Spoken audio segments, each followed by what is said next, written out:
Alright, I went ahead and put all the rivets in to save on time. This is part 2. Once you've got your dark side, on the opposite side, on the light side of the rivet, I use my circle template that's exact same size. That's what I like about these circle templates from the Airsick on eBay. Now I'm going to highlight, or not highlight, really shadow on the opposite side. You see how it looks like it's punched in now? Can you kind of zoom in on that? I did. Alright, I'm going to do that to all of them. I mean, a little bit goes a long way.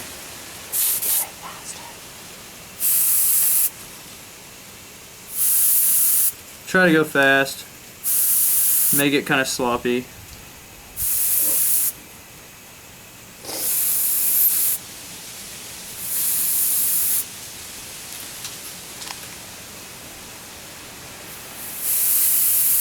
You want to make sure you line them up, otherwise your circle won't look circle. Look like a triangle or something. I've already done this half to save on time. But I kind of want to show a few of them so that way you guys could get an idea of just how much shading you have to do to make them look real. Alright, that's the first part of the shading there. Now you want to go along your lines. Make sure you clean your tip if you hear it spitting. So go along your lines real lightly. Just barely fog it.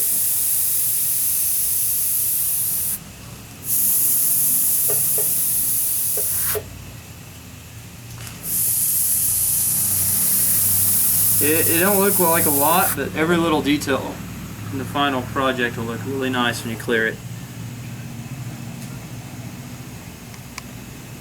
Okay. Now I'm just going to quickly change colors here.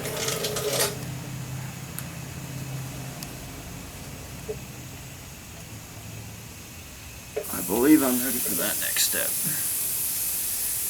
Now we're going to start doing highlights.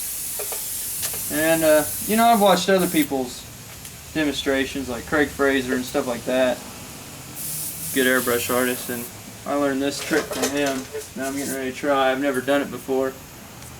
But you just really need like a sheet of paper or something. And I've never tried this, so who knows what it's going to look like. Now I'm going to do some white, and then I'm going to do a little bit of silver. I might use a platinum silver. Platinum silver is that base silver that I used at the very beginning there. It's a really, really light silver. Because you want a metallic white. It'll mix it up a little bit.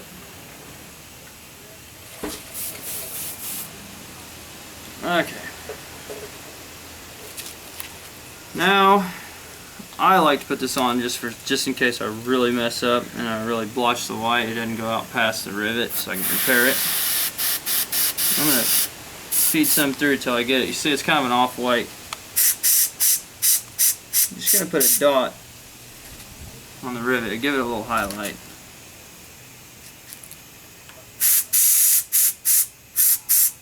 Towards the top, middle.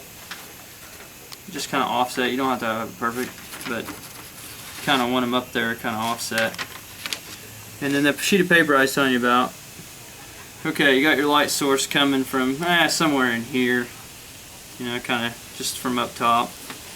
So you're going to want it to catch on the back side. It's going to catch, the light's going to catch the metal here on this side. So I'm just going to mask it right up to the line here.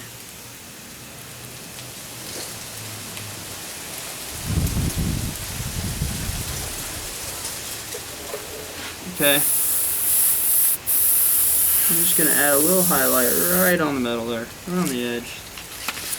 And you can't really see it real well, but I mean you can, but I don't know how good it's going to look until you get clear on it. Apparently when you get clear on it, it makes it pop. I haven't tried this yet, so.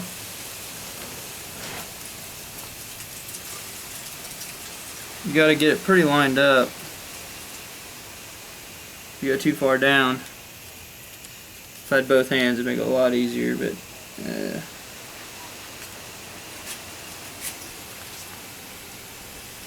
there we go. Alright, now I'm going to do this sheet. I'm just going to put a light.